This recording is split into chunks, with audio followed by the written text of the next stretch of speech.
memimpin pada malam ini, Pak Tony, Pak Sony, Pak Bernie yang hadir pada hari ini, Pak Harjanto, para sesepuh Hakani yang saya hormati.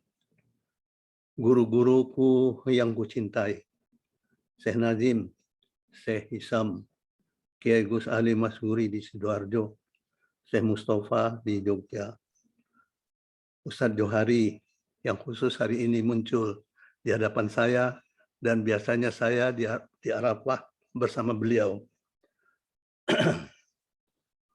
Dan terkhusus kepada para pemuda dari ustadz-ustadz kita, Syekh Wahyudi, Syekh Sohib, Syekh Baharudin, Hak. Kita mulai saja. Terlebih dahulu saya membacakan sedikit munajat. Ya Allah, beritahukanlah kepadaku hakmu dan berilah aku taufik untuk menunaikannya. Beritahukan kepadaku hak Rasulmu dan berilah aku taufik untuk dapat menunaikannya. Beritahu kepadaku hak-hak mereka yang berhak kepadaku. Antara lain, hak para walimu, hak para ulama, hak para masyaikh dan guru-guruku dalam ilmu dan amal, hak ayah dan ibuku, hak para sahabat dan umat Islam terhadap diriku. Berilah aku taufik untuk menunaikannya, dan tolonglah aku untuk dapat menunaikan semua itu dengan cara yang Engkau ridai dan dengan cara yang Engkau sukai. Ya Allah, dekatkanlah jarak antara aku dan kekasih-Mu, Al-Mustafa, dan kumpulkanlah aku dengan Dia di dunia dan akhirat secara terang-terangan atau sembunyi-sembunyi. Ya Allah, hatiku mengaku aku cinta kepadamu. Ruhku merindukan kedekatan denganmu. Jadikanlah pengakuan ini suatu kebenaran dan tuntunlah aku ke hadirat-Mu di jalan yang paling benar. Ya Allah, kokohkanlah aku di atas kebenaran dan atas apa yang kukatakan, apa yang kuperbuat, dan apa yang kuyakini. Ya Allah, makmurkanlah tubuh kami semua dengan ketaatan kepadamu. Dan makmurkanlah hati kami dengan kecintaan kepadamu. Dan makmurkanlah arwah kami dengan makrifat kepadamu. Dan makmurkanlah asrar kami dengan musyahadah kepadamu.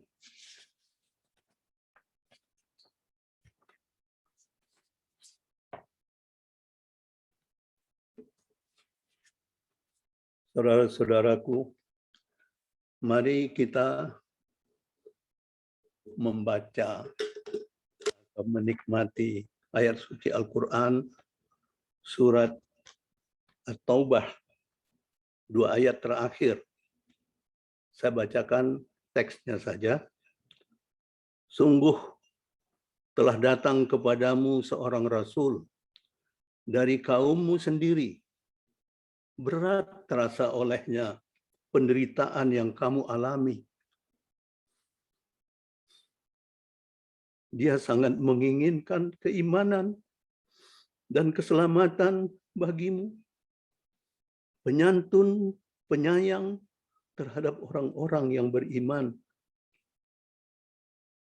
Laqad ja'akum rasulun min anfusikum azizun alaihi ma anittum harisun alaikum bil mu'minina raufur rahim.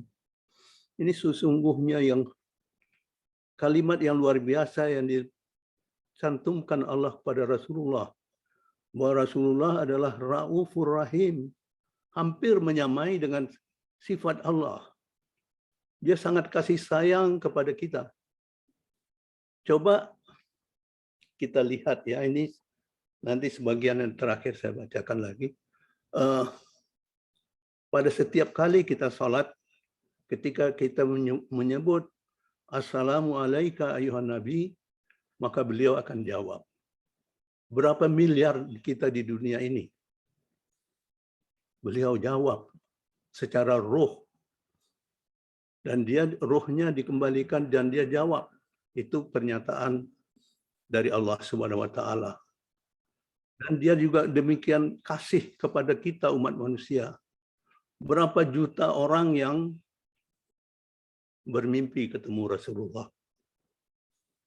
Berapa orang wali yang ketemu dengan Rasulullah secara terjaga. Ini suatu kepribadian yang luar biasa yang diberikan Allah kepada kita. Dia umat manusia seperti kita, tapi kasih sayangnya luar biasa. Pada ayat yang terakhir, ini dari surat At-Taubah, maka jika mereka berpaling dari keimanan, maka katakanlah Muhammad, cukuplah Allah bagiku. Tidak ada Tuhan selain Dia. Hanya kepadanya aku bertawakal. Dan Dia adalah Tuhan yang memiliki aras, singgasana yang agung. Ketahuilah, wahai saudara-saudaraku, sahabat-sahabatku, Allah mempunyai singgasana yang agung. Ini di mana? Ya tentu bagi kita sudah pasti di akhirat. Karena di alam nyata ini kita tidak akan mungkin melihat Allah. Tapi begitu kita meninggal, mata terbelalak melihat. Apakah melihat Allah? Apakah melihat segala macam sesuatu? Tapi ketahuilah, yang maha gaib adalah Allah Subhanahu wa taala. Dan inilah yang menjadi dambaan kita. Sekarang saya menuju ke pembacaan puisi. Pembacaan puisi ini saya ingin sampaikan bahwa pada satu waktu Nabi Musa mengatakan pada keluarganya di waktu malam ketika dia melihat ada api di kejauhan. Kalian tunggu di sini, saya akan melihat mungkin ada manfaatnya dari api itu. Setelah beliau sampai, beliau disuruh tanggalkan sandal, lalu dapat pesan dari Allah Subhanahu wa taala. Jadi beliau sampai ke lembah suci Tua. Nah, sekarang bagaimana dengan kita? Dengan Rasulullah. Lembah suci itu adalah Mekah dan lokasi Masjidil Haram. Seluruhnya termasuk menjadi yang kawasan masjid menjadi lembah-lembah suci. Dan seluruh manusia yang datang ke sana menanggalkan sandal dengan bersih berjalan menapaki Ka'bah. Ini yang akan saya sampaikan kepada saudara-saudara. Tapak suci. Ketika Musa berada di Bukit Tursina, dia terpanggil ketika berada di lembah suci Tua. Tanggalkan sandalmu, engkau berada di lembah suci. Orang-orang Allah berkenan menerima dan menyampaikan pesan-pesan kepadamu. Tanah haram, tanah suci, Masjidil Haram, orang-orang suci mensucikan diri. bertawaf mengitari Ka'bah. Tapak-tapak suci berjalan. Orang-orang suci mensucikan diri bertawaf mengitari Ka'bah. Tapak-tapak suci berjalan, diam, dan terus melangkah dengan permohonan, zikir, dan doa. Tapak-tapak tak bersuara. Lantai yang dipijak dingin, tidak mengeluarkan panas. Walaupun di siang hari, tapak-tapak itu berjalan senyap, sebab tidak ada sepatu dan sandal yang dipakai, karena sekitar Ka'bah lembah suci. Namun, mulut manusia yang mengitari penuh suara, berbisik, qomat kamit, bertawaf.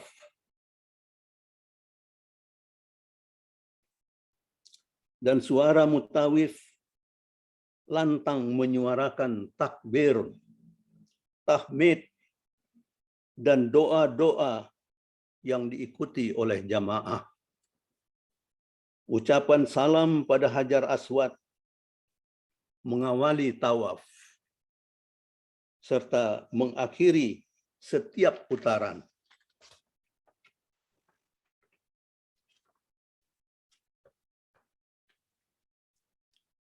Ya Allah, berilah selawat dan salam kepada Nabi yang telah memberi rahmat pada seluruh alam.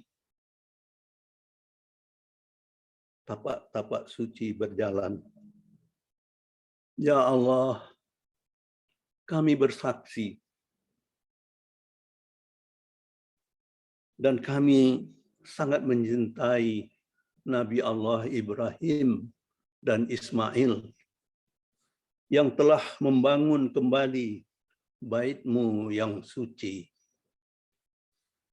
Tapak-tapak berjalan. Ya Allah, kami mencintai orang-orang yang mencintai mereka, yaitu para anbiya, Lot, Hud, Ishak, Ismail, Yakub, Yusuf, Daud, Sulaiman, dan Isa alaihissalam, serta orang-orang yang berhaji, yang berumroh, dan orang-orang saleh di antara mereka. Tapak-tapak suci berjalan. Ya Allah, kami bersaksi bahwa telah berpuluh, beratus, beribu, berjuta, bahkan miliar, tak terkira jumlah langkah-langkah dari tapak yang suci dan mensucikan diri mengelilingi rumah suci-Mu. Tapak-tapak yang berjalan. Ya Allah, jadikanlah haji kami haji yang mabrur, umrah yang makbul, sa'i yang disyukuri. Tapak-tapak yang berjalan. Ya Allah, kabulkanlah permohonan kami. Tapak-tapak yang berjalan dengan zikir. Subhanallah, walhamdulillah, wa la ilaha illallah, wallahu akbar, wa la hawla wa la quwwata illa billah. Tapak-tapak suci yang berjalan. Ada juga yang membaca kitab suci Al-Quran dengan sahdu dengan haru, dengan senang, dan dengan rindu. Tapak-tapak yang berjalan hingga puncaknya. Rabbana atina fi dunya hasanah wa fil akhirati hasanah wa qina azaban nar wa adkhilna jannata ma'al abrar ya aziz ya ghafar. Rabbana hab lana min azwajina wa zurriyatina wa qurrata a'yuni waj'alna lil muttaqina imama. Allahumma inna nas'aluka ridhaka wal jannah wa na'udzubika min sakhatika wan nar.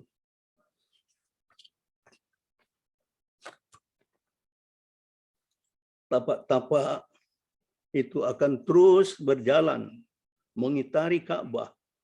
Kaki-kaki menjadi biru dan kering, tapi dada dan mulut pemilik kaki terus berkomunikasi dengan Rabb-Nya. Terus berkomunikasi dengan Rabb-Nya. Terus berkomunikasi dengan penguasanya. Terus berkomunikasi dengan pemeliharanya. Dan terus berkomunikasi dengan kecintaannya. Terus berkomunikasi dengan hatinya dan dambaannya. Walhamdulillahirabbil alamin. Telapak ini akan menjadi saksi bersama Ka'bah yang dikitarinya di yaumil akhir, yaumil hisab. Tapak-tapak suci yang berjalan, mereka yang bertawaf di sekitar Ka'bah. Bersama Ka'bah, usai salat wajib di Masjidil Haram, mereka lalu lalang di sekitar masjid. Mereka duduk membaca Al-Quran. Mereka salat sendiri-sendiri. Mereka duduk-duduk. Mereka merenung, membahas diri, menghisap diri. Mereka berdoa untuk diri sendiri, untuk keluarga, serta untuk masyarakatnya. Ka'bah mempunyai 120 kenikmatan. 60 kenikmatan bagi yang bertawaf, 40 kenikmatan bagi yang salat, dan 20 kenikmatan bagi yang memandang. Alhamdulillah, wallahu akbar. Dapat kita bayangkan bagaimana perbandingan antara Nabi Musa dengan Rasul kita. Bagaimana Nabi Musa hanya untuk satu waktu ke lembah suci tua berada di sana, tapi Rasulullah mempersiapkan umat Islam semua berada di tanah suci, bisa menapaki tempat-tempat suci, dan dengan berjalan, sungguh itu suatu kenikmatan yang diwariskan oleh Rasulullah kepada umat manusia. Suatu kenikmatan yang luar biasa. Kita bertawaf, kita berkeliling ke tempat arah yang kita setiap hari sholat. Ke arah yang setiap hari kita mengharap dan menghadap, tidak lepas dari arah kiblat, yaitu Ka'bah. Ini suatu hadiah bagi kita umat Islam. Mudah-mudahan kita semua, jamaah ini, atau warga kita, satu waktu kita sampai ke sana, ke tempat suci. Kita berjalan dan berjalan dengan tanpa alas kaki, tanpa sepatu, tapi kita berdialog dengan Allah Rabbul Alamin. Sekian, wassalamualaikum warahmatullahi wabarakatuh.